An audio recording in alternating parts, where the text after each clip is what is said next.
Olá, meus irmãos, a graça e a paz do nosso Senhor Jesus.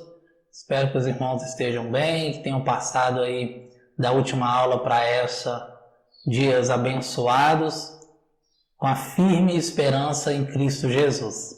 Amém? Então, vamos dar prosseguimento ao nosso estudo de 2 Timóteo, no capítulo 2. Nós estamos hoje, ou vamos falar hoje, do verso 8 até o verso de número 10. Lembrando que na semana passada nós fizemos a transição entre esses dois blocos, né? O primeiro bloco do capítulo 2 e havia se encerrado falando das metáforas, e na semana passada nós falamos sobre o versículo 7. Falamos sobre o versículo 7 que diz sobre ponderar, sobre pesquisar, meditar na palavra de Deus e aguardar também, esperar e saber que a verdadeira revelação vem do Espírito Santo. Hoje nós vamos falar da lembrança essencial, né? Hoje nós vamos falar aí da lembrança essencial. Segundo o Hernandes Dias Lopes, ao comentar esse trecho, ele diz que é as lembranças que fortalecem a alma. Esse bloco agora nós vamos falar quando Paulo pede a Timóteo, ou fala para Timóteo, para que ele esteja ali lembrando de Jesus, lembrando do próprio apóstolo e trazendo ali uma lembrança acerca dos efeitos daqueles que creem em Cristo Jesus. Amém? Então, vamos lá. Peço que os irmãos aí abram as vossas Bíblias, quem tiver a Bíblia aí acompanhando. Se não tiver, vai estar aí no seu aparelho. Amém? Vamos lá. 2 Timóteo, capítulo 2, do verso 8 até o verso número 10, que diz assim: Lembra-te de Jesus Cristo, ressuscitado de entre os mortos, descendente de Davi, segundo o meu evangelho, pelo qual estou sofrendo até algemas como malfeitor. Contudo, a palavra de Deus não está algemada.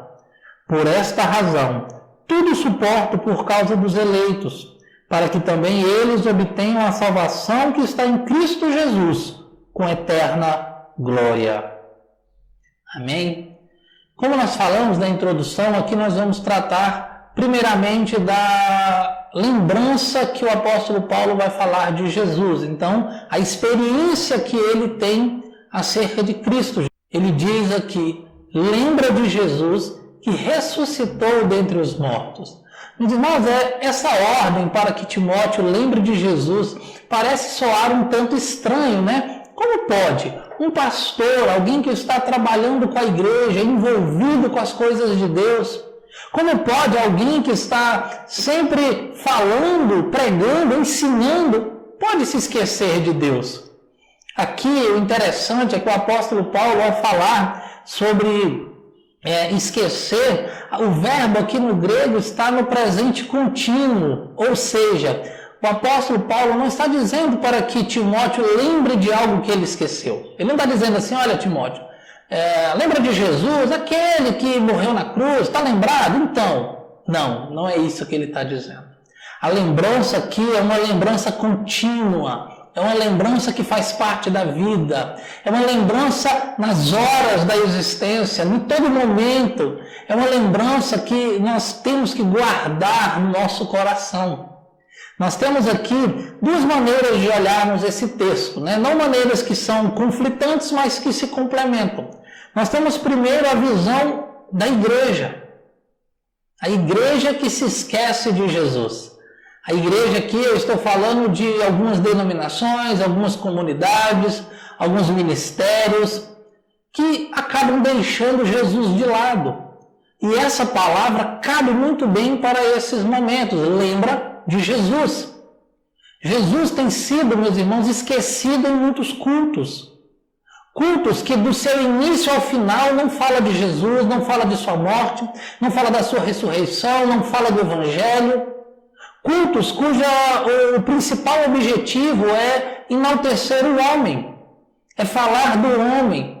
São pregações, cânticos, orações totalmente antropocêntricas, ou seja, o homem é o centro.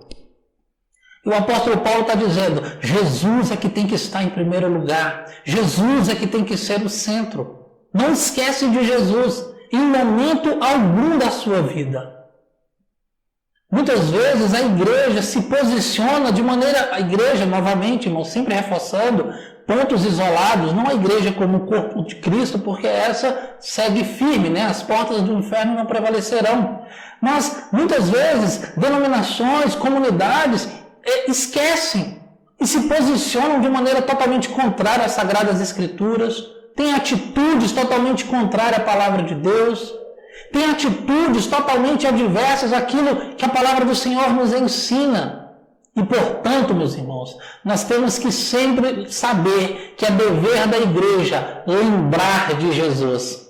Nós temos a ceia, no qual nós lembramos do que Jesus fez por nós, do sangue derramado, da carne moída em favor de nós, em nosso lugar. Portanto, a igreja tem que sempre se lembrar de Jesus, pois Ele é o cabeça da igreja. Ele é que é o noivo, e nós somos a noiva que o obedecemos, o esperamos. Então lembramos sempre disso. A outra visão que nós temos aqui é a visão individual de cada crente.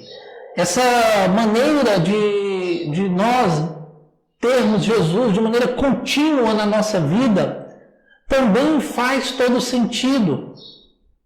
Nos momentos de dor, nos momentos de dificuldade, nos momentos de luta, nos momentos de sofrimento, nos momentos de maiores angústias da nossa vida, nós temos que lembrar desse Jesus que ressuscitou dentre os mortos. Desse Jesus, Deus Todo-Poderoso. Desse Deus que não abandona os seus.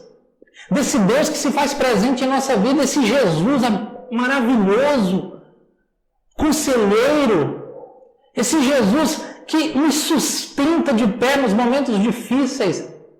Temos que lembrar de Jesus. Na hora de sofrimento, meus irmãos, muitas vezes nós somos tentados a olharmos apenas para as coisas ruins, a termos a nossa mente fixada em coisas adversas, em coisas difíceis, em coisas duras e colocarmos como se isso fosse o principal. Timóteo estava experimentando um momento duro da sua vida. Aquele que estava ali orientando ele estava perto de partir. A sentença de Paulo já estava decretada, ele iria morrer. Timóteo estava enfrentando outros líderes, falsos mestres, tentando invadir a igreja e a perseguição contra a igreja. E diante de tudo isso, o apóstolo Paulo diz: lembra de Jesus. É como se o apóstolo Paulo estivesse dizendo para Timóteo: eu estou indo, mas Jesus vive. Eu vou morrer, mas Jesus vive. Jó, no seu sofrimento, há aproximadamente quase 2000 anos antes de Jesus, quando ele estava passando aquele momento terrível da sua vida, Jó diz assim: eu sei que o meu Redentor vive. Ele sabia, ele tinha certeza que o Redentor vive e que ele se levantará. E que mesmo naquele caos, mesmo na dor, ele ia ver a Deus. Nós temos que saber, meus irmãos, a cada minuto da nossa vida, que o nosso Redentor vive. E que é Ele que rege todas as coisas. Nós temos sim o inimigo das nossas almas, que é Satanás, que é os espíritos demoníacos. Nós temos sim a carne que milita contra o espírito. Nós temos um mundo que muitas vezes a cultura tenta empurrar o homem para longe de Deus, mas nada, absolutamente nada saiu do controle de Deus e o nosso Redentor vive.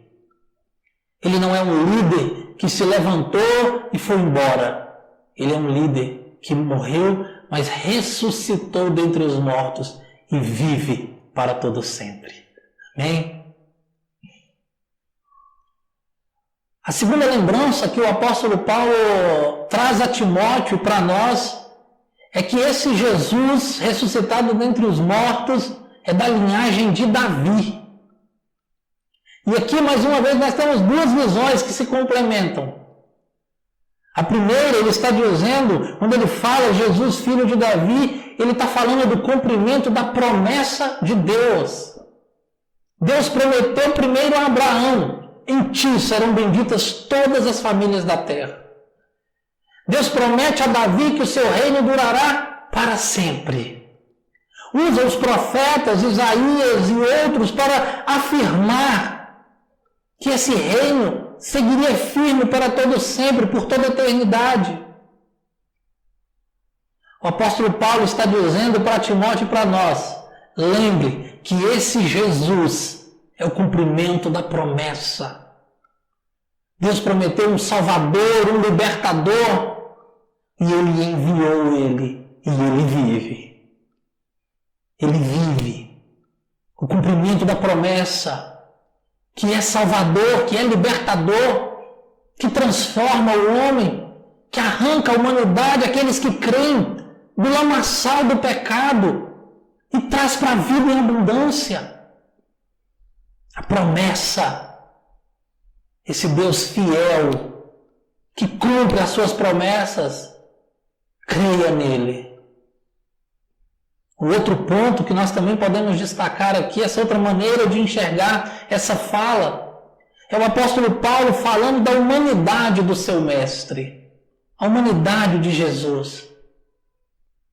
Quando ele fala para ele, olha para Jesus, filho de Davi, é como, segundo William Barclay, ele estivesse dizendo que esse Jesus que andou, que caminhou, que viveu essa vida, que enfrentou essa luta, e que, portanto, conhece aquilo que estamos passando, temos conosco não só a presença de um Cristo glorificado, também temos a presença de um Cristo que conheceu a luta desesperadamente humana por ser um homem que seguiu até o cruel final a vontade de Deus.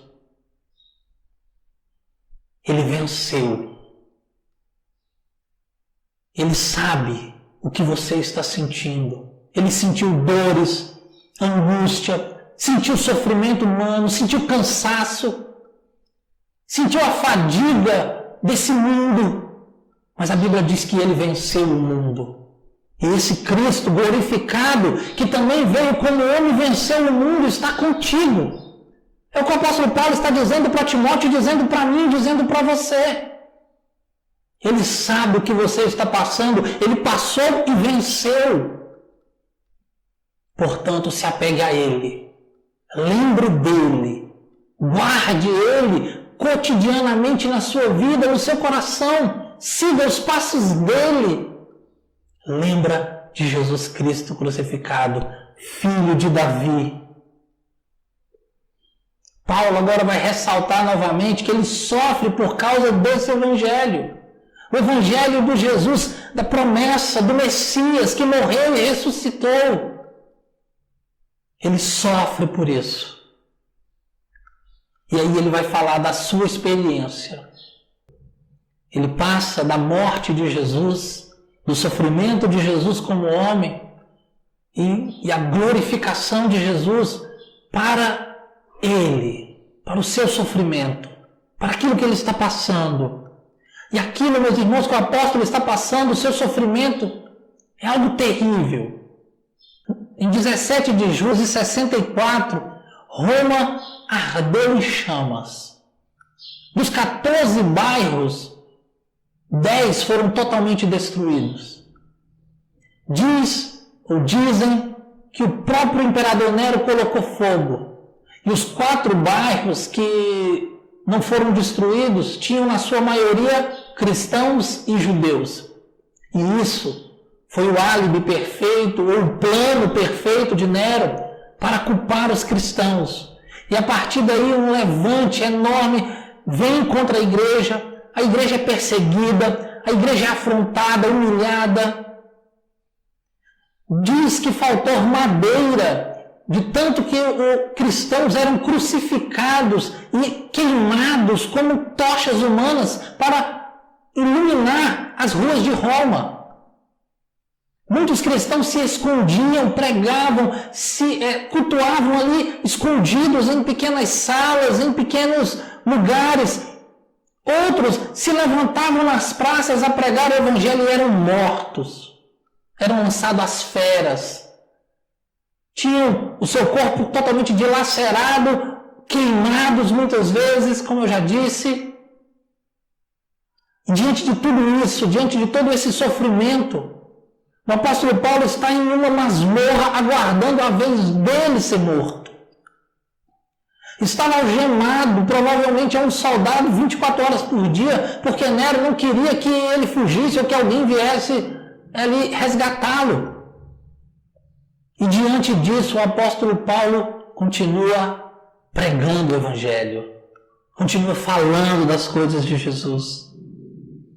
Diante desse sofrimento, desse caos que a igreja está passando, dessa luta terrível, de ver os seus irmãos sendo mortos, pais, filhos, irmãos, a igreja permanece unida, firme, pregando a palavra, pregando o evangelho. E nós não podemos, irmãos, olharmos essa realidade e deixarmos de comparar com a nossa. Será que estamos dispostos a pregar o evangelho a tempo e fora de tempo? Será que estamos dispostos a anunciar essa verdade, mesmo diante do sofrimento humano, mesmo diante de limitações? O apóstolo Paulo segue pregando, estimulando e falando para Timóteo que ele também siga pregando. Olhe agora a realidade dessa igreja e compare com as pregações modernas.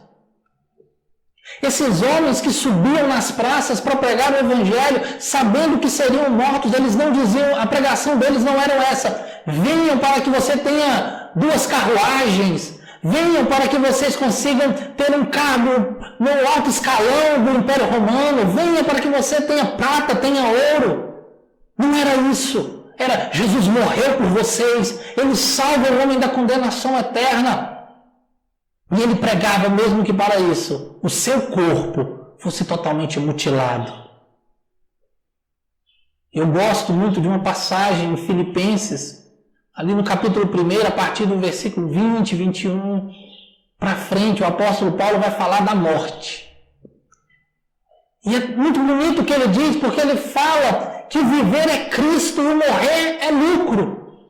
E ele fala de uma dúvida que ele tinha. Ele fala: olha, eu sei que morrer, para mim morrer será lucro. Morrer, partir, é infinitamente melhor do que estar aqui. Todavia, eu preciso estar aqui para pregar o evangelho para as pessoas que necessitam ouvir. O que o apóstolo Paulo diz ali é: olha, minha vida está à disposição de Deus. Se Ele quer que eu fique aqui, eu fico e prego. Mas se Ele quiser me levar, eu vou, porque estar com Ele é infinitamente melhor. Paulo não estava preso às coisas desse mundo. Assim como a igreja primitiva não estava presa às coisas desse mundo. Portanto, meus irmãos, não venhamos a colocar as coisas desse mundo na frente das coisas de Deus, ou usar a palavra de Deus de maneira distorcida para querer agradar as pessoas. Essa é a realidade da igreja. Muitas vezes perseguição, sofrimento, mas o Cristo ressurreto, Filho de Davi, está do nosso lado, está conosco. Estar com Ele é lucro, aqui ou na glória. O apóstolo Paulo sabia disso, defendia isso. E nós devemos também seguir da mesma maneira, firmes em Cristo Jesus. Pois bem, diante de toda essa perseguição, diante da cadeia, das algemas, do calabouço, diante de todo o sofrimento, o apóstolo Paulo diz: contudo, a palavra de Deus não está algemada. Mesmo diante do sofrimento, mesmo diante das perturbações, das investidas dos inimigos, mesmo diante de tudo isso, a palavra de Deus segue firme, cumprindo o seu propósito. Porque ela, meus irmãos, como Hebreus 4 vai dizer, 4:12, a palavra de Deus é viva. O salmista, no Salmo 119, versículo 160, na parte A, ele vai dizer: a tua palavra é a verdade, desde o princípio. João 17:17, santifica-os na tua verdade, a tua palavra é a verdade. Quando Deus envia Ananias para falar com Paulo e Ananias fica meio receoso, ele ouve, ele é instrumento para mim.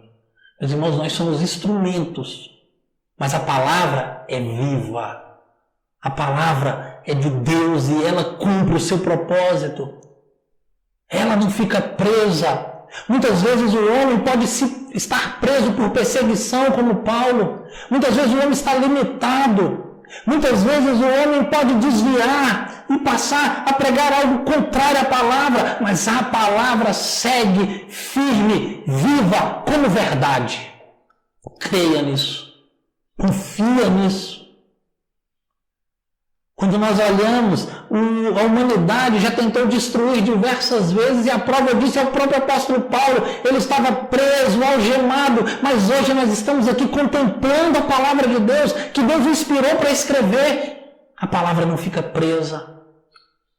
Nenhum regime autoritário, nenhuma filosofia, nenhum império, nada pode parar ou deter a palavra de Deus. Ela segue firme.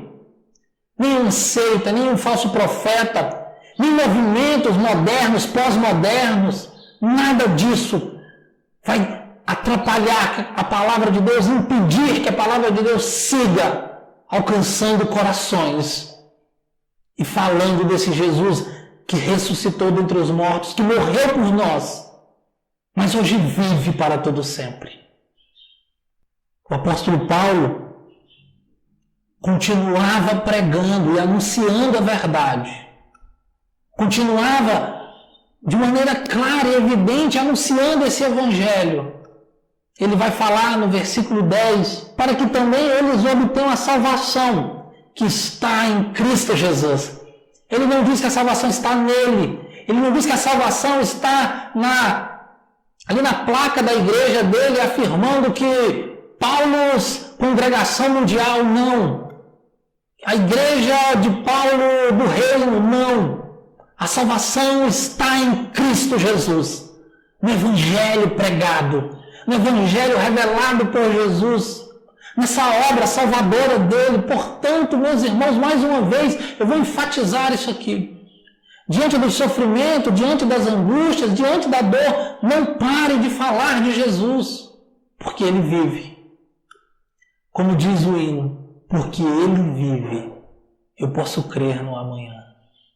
O Deus de aliança e o Deus de promessa, ele vive. Lembre-se disso. Lembre-se disso como igreja, lembre-se disso como um crente, como uma testemunha, como um instrumento. Pregue essa palavra, pois ela não vai ficar algemada, nem presa. Não há guerras, não há pandemias, nada irá prender a palavra de Deus. E Deus quer te usar para que ela esteja sendo anunciada. Amém? Que Deus nos abençoe. Na próxima semana nós vamos falar de um tema muito lindo que vai do verso 11 até o verso de número 13. Espero que os irmãos estejam acompanhando, que Deus esteja nos guardando do desânimo, das fraquezas e das lutas e nos fortalecendo com a eterna lembrança de que Ele vive. Amém? Quero abençoar a sua vida. Senhor, mais uma vez eu entro na Tua presença, reconhecendo que o Senhor vive e que tudo está no controle do Senhor. Abençoe essas pessoas que estão me vendo agora. Guarde eles do mal. Derrame a Tua graça, Deus, infinita misericórdia sobre a vida de cada um, para que a gente possa sempre viver e caminhar com a certeza que o Senhor vive e que, em nome de Jesus, tudo está no Teu controle. Te louvamos, ó Deus, uma vez mais. Em nome de Jesus. Amém. Amém? Até a próxima aula. Que Deus nos abençoe. Fique na paz.